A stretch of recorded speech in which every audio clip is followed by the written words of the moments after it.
하나님 말씀 마태복음 10장 1절에서 13절 말씀, 사우디 전문 선교사님 임방통 선교사님 성경의 전도에 대해서 말씀해 주시겠습니다. 살롬입니다. 살롬. 샬롬. 제가 새벽 기도에는 계속 참석하지만 얼굴을 잘 나타내지 않고 이름만 나타나서 아마 임방통이가 누군지 잘 알지 못하는 분이 많을 겁니다. 제가 임방통입니다. 반갑습니다. 아무튼 반갑습니다. 여러분 이렇게 만나 뵈서. 오늘 참 제목을 성경의 전도라는 제목을 잡았는데요. 참 이게 참 상당히 방대하고 상당히 중요하고 참 이렇게 함부로 이야기할 수 없는 그런 말씀이 아닌가 하는 생각이 들어서 상당히 부담이 되고 있습니다. 아무튼 여러분은 어떤지 모르겠습니다만서도 제 인생에 세 번의 터닝 포인트가 있었습니다. 전환점이 있었는데 제일 첫 번째 전환점은 제가 74년도 대학 2학년 때 예수를 영접했다는 거. 이게 여러분들 중에서도 예수 영접한 것이 가장 큰 터닝 포인트가 아닌가, 저도 그렇게 생각했는데 여러분 어떻게 생각할지 모르지만 그게 첫 번째 터닝 포인트였고, 두 번째 터닝 포인트는 그런 와중에 이제 사역을 하려고 하는데 하나님께서는 저에게 신학, 정통신학, 보수신학 그걸 배우게 했습니다. 고려신학, 신학 신대원을 배우게 해서 정말 정통 보수신학을 배우겠다는 거. 참 오늘날 이 신학이 제대로 정립되지 않아서 사역자들이 얼마나 헤매고 이단에 빠지고 이렇게 복잡하지 않습니까? 근데 그것이 저의 인생에 아주 큰 터닝 포인트가 되지 않았나. 제대로 된 바른 신앙과 바른 신학을 배워서 내가 사역에 임할 수 있게 됐다는 거. 이 두 번째 터닝 포인트입니다. 그것이 좀 제가 신학을 좀 몇 개 했습니다. 이렇게 하나님이 어떤 인도하심에 따라서 이렇게 직장도 하고 사업도 하고 하는 그 후에 한 20년 후에 이제 한 90년대에 신학을 했습니다. 세 번째 터닝 포인트는 무엇인고 하니 이거 몇 년 안 됐습니다만 1년 한 반쯤 됐나? 이 성경의 복음과 성경의 전도를 알게 됐습니다. 이것이 저는 참 큰 터닝 포인트가 돼서 지금까지 그 사역이 정말로 그 힘있게 능력 있게 할 수 있는 계기가 됐는데,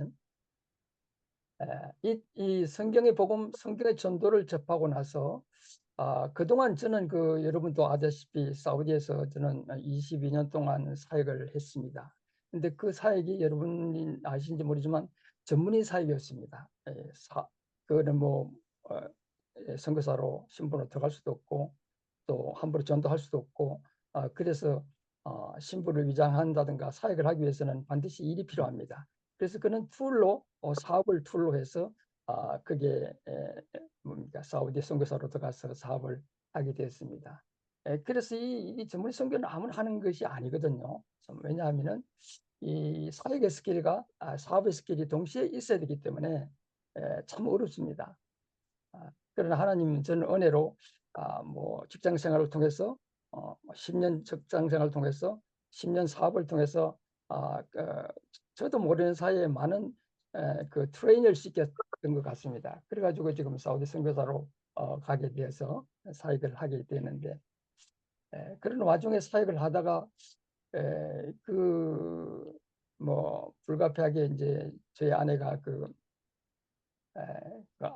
암에 걸려서 코로나 전에 이제 들어와서 이렇게 지금까지 이제 머무르고 있습니다. 그러면서 제가 좀 이렇게 상당히 부담됐던 것은 여러분도 역시 마찬가지죠. 선교사는 누구나 그 지역에 가면 그 지역의 복음을 위해서 뼈를 묻고 하는 것이 바로 그 선교사의 사명이라고 생각하지 않았습니까? 저도 그랬습니다. 저도 사우디에서 하면은 저는 절대 다른 곳으로 옮기지 않았습니다. 처음부터 끝까지 지금까지 거기에 그 사역자로 전문의 사역자로 계속 사역을 해왔고 그렇습니다.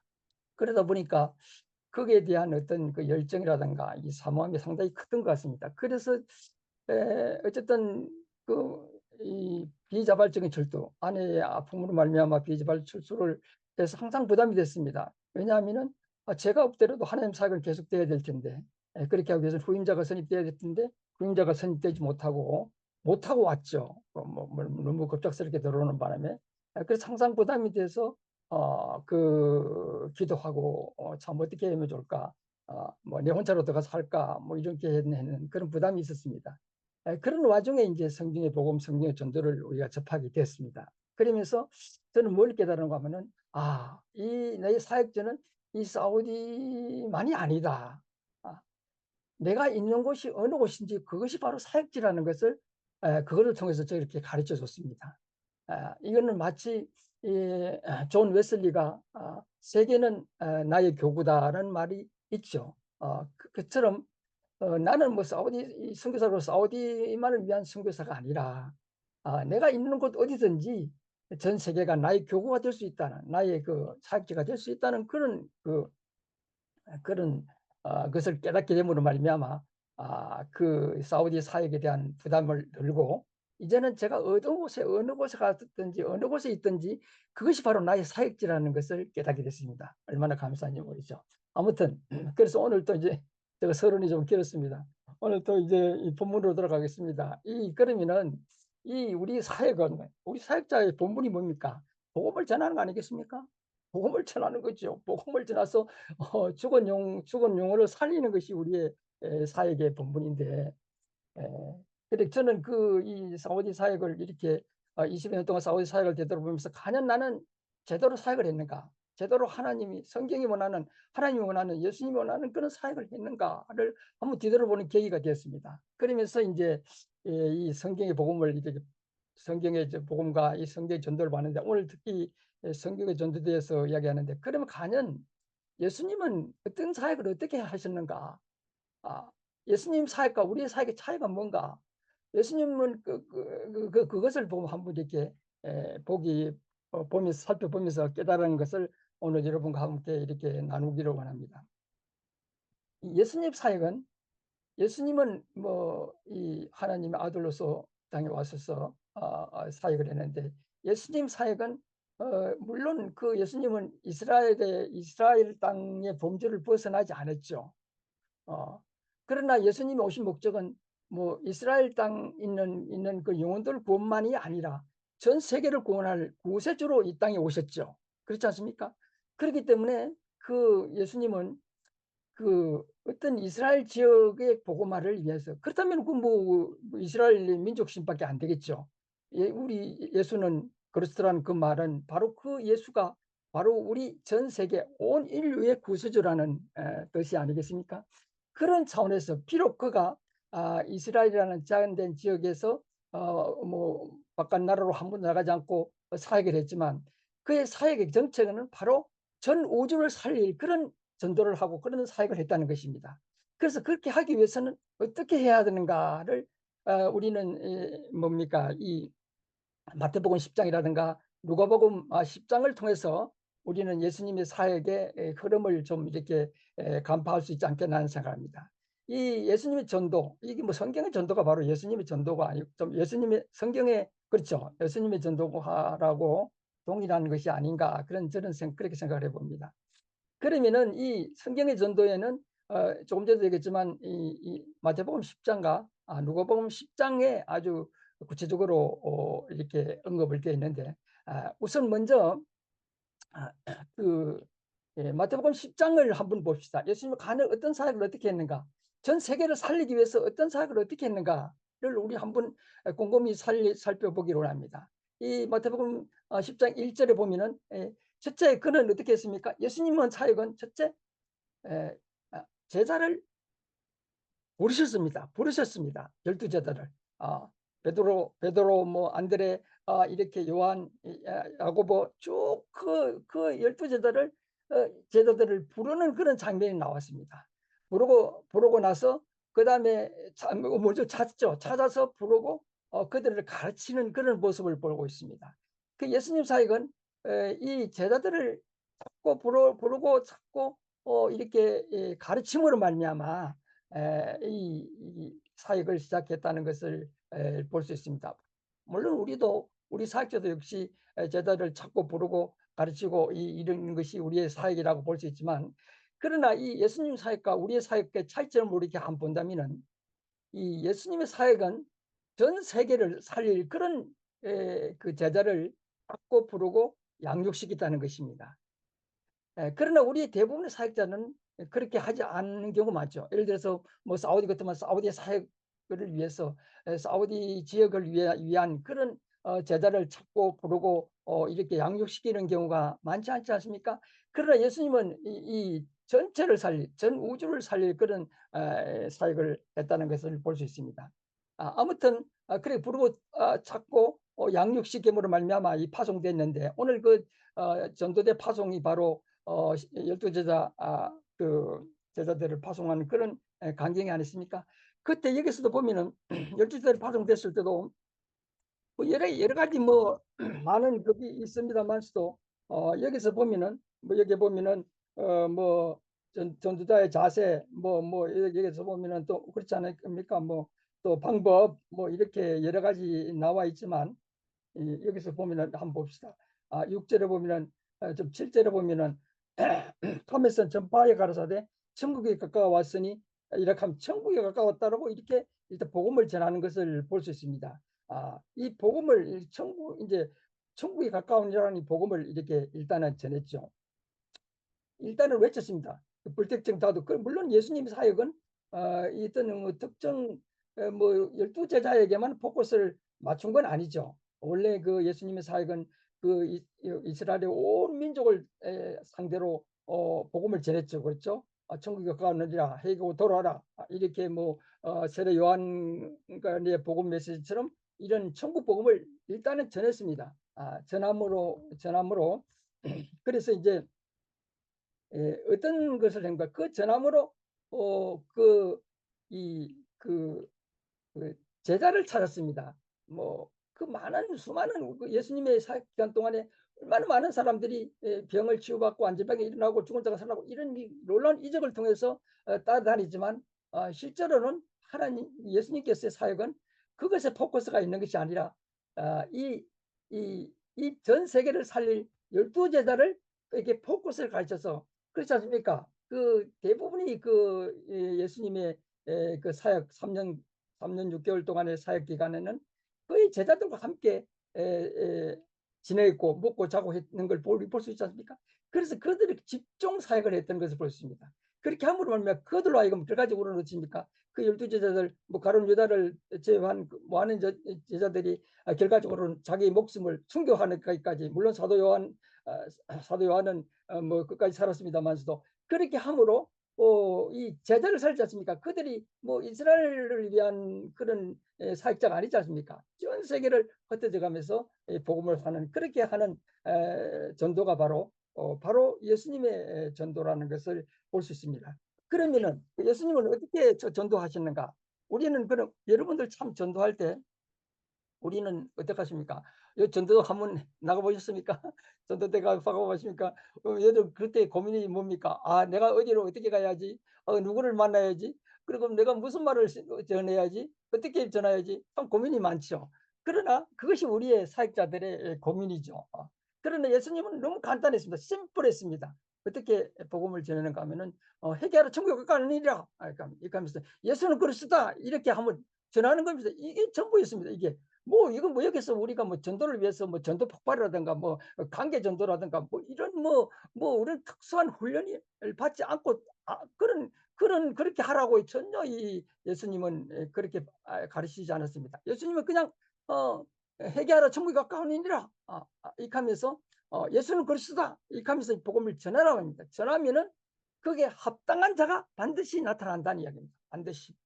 그래서 예수님 보면은 복음을 전파함으로 말미암아 그게 반응하는 자, 합당한 자, 평안을 받기로 작정된 자, 평안한 자를 성령 찾아내는 것이 바로 예수님의 방법이 있습니다. 얼마나 심플하고 단순합니까? 그러나 오늘날 우리의 전도 방법은 얼마나 복잡합니까? 뭐 훈련 받고 집회를 해야 되고 뭐 또 뭐 세미나를 해야 되고 뭐 별의별 방법을 다 했지만 결코 예수님의 전도 방법은 그런 것이 아니라 그냥 복음을 비춥니다. 우리가 비춰서 거기서 반응하는 사람입니다. 그래서 우리는 뭐 누가 이 내 복음을 받고 내가 전하는 복음을 받고 뭐 이렇게 뭐 듣고 회개하고 돌아오는 사람이 있을까 없을까 이렇게 의심하고 걱정하는 경우가 많은데 그것은 우리의 몫이 아니라는 이야기입니다. 예수님은 그것은 너희는 염려할 몫이 아닙니다. 너희는 전파하라. 전파하고 반드시 그것을 받을 합당한 자가 반드시 나타난다는 이야기입니다. 그러기 위해서는 우리 복음을 전파해야 된다는 얘기입니다. 그래서 이거 그러면 내가 전화한테도 이 하는 사람도 반응하는 사람이 없다. 걱정하지 말라 얘기입니다. 계속 듣든지 안 듣든지 어디 갔든지 계속 전파하면은 반드시 그것에 반응하는 자가 나타난다. 그러면 그 사람을 찾아서 집중적으로 사역하라는 이야기입니다. 집중적으로 다른 데 가지 말고 다른 집으로 가지 말고 집중적으로 사역하는 말이면 그 사람의 영혼뿐만 아니라 그 지역 자기의 소속한 지역 단체 나라를 살릴 그런 제자를 삼아라는 얘기입니다. 가르치라는 이야기입니다. 그것이 바로 그 예수님의 전도 방법입니다. 그래서 우리는 그렇게 함으로 말미암아 그래 여기서 그럼 우리는 이 제자를 찾을 때 참 어떻게 찾을 것인가 조금 전에 얘기했지만 전도함으로 말미암아 복음을 전함으로 말미암아 평안할지어다 여기 보면은 평안할지어다 샬롬 이렇게 계속 우리가 이렇게 사람을 만나면서 전할 때 뭐 대부분의 사람은 뭐 대답도 않고 언급도 안 하고 뭐 이렇게 무반하겠죠. 그러나 반드시 그것에 대답하는 자가 있다. 응답하는 자가 있다. 그 사람을 만나서 집중 사역을 하라는 얘기입니다. 집중 교육을 함으로 말미암아 하면은 그 사람이 바로 그 지역을 살리고 그 소속 단체를 살릴 수 있다는 것입니다. 그래서 그렇게 함으로 말미암아 우리는 복음을 전하는 것이 바로 이 세계를 살리는 이렇게 선교사가 될 수 있다는 것을 우리에게 이야기해 주고 있습니다. 이처럼 우리의 전도는 이 예수님이 전도하고는 차이가 너무 많은 것이라는 것입니다. 우리의 전도는 너무 제한된 그런 지역에 구속돼서 또 우리의 전도 방법이 너무 복잡합니다. 너무 복잡하고 이렇게 함으로 말미암아 효과적인 전도를 하지 못하는 그런 경우가 많죠. 그러면서도 대부분의 사역을 보면은 우리는 뭐 어떤 사역에 치중한 나머지 뭐 어떤 이 성경 말씀을 가르치는 데 치중한 나머지 그 핵심인 복음을 빠뜨리고 하는 경우가 너무나 많다는 얘기입니다. 그래서 이 고린도후서 4장 4절에 보면은 이 세상 신이 믿지 아니한 자의 마음을 혼미케 하여 그리스도의 복음의 영광의 강체를 가리게 하느니라 했다. 그리스도의 복음의 영광의 강체를 가리게 하는 가르치는 그런 악한 영이 있다는 얘기입니다. 그래서 우리는 복음 사역할 때는 반드시 이 악한 영이 있다는 것을 우리는 알고 그 악한 영이 우리 믿지 않은 자 여기서 믿지 않은 자는 불신자를 이야기하는 경우도 있지만 그러나 우리가 믿지만 믿음이 연약함으로 말미암아 이 사탄의 유혹에 넘어가는 자를 말이죠. 그래서 이런 자가 항상 우리에게 존재한다는 것을 알고 있고 이 복음의 강체는 그냥 한 번 비춰서 되는 게 아니고 계속 비춰줘야만이 그것을 능력을 발휘할 수가 있다는 것이죠. 그래서 이게 우리의 사역은 바로 영광의 복음의 강체를 비춰주는 그런 사역을 계속적으로 예수는 그리스도 하나님의 아들이라는 것을 계속 비춰줌으로 말미암아 우리는 제자를 찾고 그 찾은 제자를 또 이것으로 더 예수 그리스도는 그 양육을 계속 시켜볼 말미암아 제자를 삼고 그 제자가 또 다른 제자를 삼고 함으로 말미암아 이 세계의 복음화를 당기는 것이 바로 예수님의 전도 방법이라는 것입니다. 이처럼 우리는 우리 사역자도 역시 마찬가지로 이와 같은 예수님의 전도 방법을 우리가 배워서 우리가 적용할 때 우리의 세계 복음화를 당기는데 아주 참 효과적인 그런 쓰임을 받는 사역자가 되지 않겠나 하는 그런 생각을 해서 오늘 이렇게 예수님의 전도, 성경의 전도가 무엇이라는 것을 한번 이렇게 살펴봤습니다. 그래서 여러분들 저나 이 우리의 사역은 어디에 있든 간에 참 며칠 전에도 어제도 어저께도 저는 뭐 요즘 뭐 최근 파워 교육 선교에 이렇게 참여를 했는데 그때 참석했을 때 이제 속으로 모임에서 이렇게 이야기를 했는데 이 사람들이요, 사역자 본분이 뭡니까? 복음 전파입니다. 복음 전파인데 이 교육 선교도 뭡니까? 이 전문의 선교의 일종으로서 교육을 통한 선교 아니겠습니까? 교육을 통한 선교인데 교육에 대해야만 십중 교육을 함으로 말미암아 복음이 싹 빠진 거예요. 본질은 빠지고 비본질을 갖고 헤매고 있는 그런 그 모습을 많이 봤습니다. 제가 거기에서 뭐 참석한 이건 물론 교육 선교를 통해서 내가 나의 사역을 효과적으로 하기 위해서 내가 참석을 했지만 우리가 가는 곳은 뭐 집회든 훈련장이든 그곳에서 합당한 자, 구원받기로 작정된 자를 찾는 것입니다. 찾아서 그를 제자로 세우는 것이 바로 우리의 사명이 아닌가 생각합니다. 그것이 뭐 어떤 지역에 제한 것이 아니라 제가 가는 곳에 어느 곳에 어떤 모임에 가더라도 그것이 바로 우리의 사명이라는 겁니다. 그렇게 성경의 복음을 정했을 때 거기서 반응하는 사람이 나타납니다. 반드시 있습니다. 여러분들은 우리는 전도는 어떤 방법으로 해야 되는가 하면은 이 보물을 찾는 보물찾기입니다. 이 획자를 찾는 것은 보물찾기라는 것입니다. 보물찾기는 보물이 반드시 있다는 전제하에 찾아야지 뭐 있을지도 있고 없을 수 있다는 그런 막연한 기대에서는 결코 우리는 보물을 찾을 수 없습니다. 우리 사역자는 반드시 구원받을 자가 있다. 합당한 자가 있다는 그 전제하에 우리는 사역을 해야 됩니다. 비록 뭐 수백 명이 나의 복음을 전도를 듣고 여기에 반응하지 않더라도 실망할 필요 없습니다. 반드시 있습니다. 반드시 있다는 그 전제하에 우리가 사역을 했을 때 정말 우리는 그 사람을 찾아서 가르치고 양육하면은 그 사람이 바로 그 나라, 그 사람이 그 지역, 그 사람이 그 단체, 그 사람이 그 소속 그 단체를 살리게 하는 그런 사역이 우리 사역자들의 어떤 본분이 아닌가, 효과적인 사역이 아닌가 그런 생각을 한번 해봅니다. 그래서 저도 이제는 더 이상 뭐 사우디 사역에 얽매이지 않고 어느 곳에 있든지 내가 가는 곳에 머무는 곳에 만나는 곳이 바로 이 복음을 전파함으로 말미암아 예수는 그리스도라는 복음을 전파함으로 말미암아 그들이 반응하는 자를 찾습니다. 찾아면 그분을 집중적으로 교육을 하면은 그분이 바로 그 지역을 살리고 그 나라를 살리는 그런 제자 삼는 사역, 이것이 바로 예수님의 전도 사역이 아닌가 그런 생각을 합니다. 기도하겠습니다.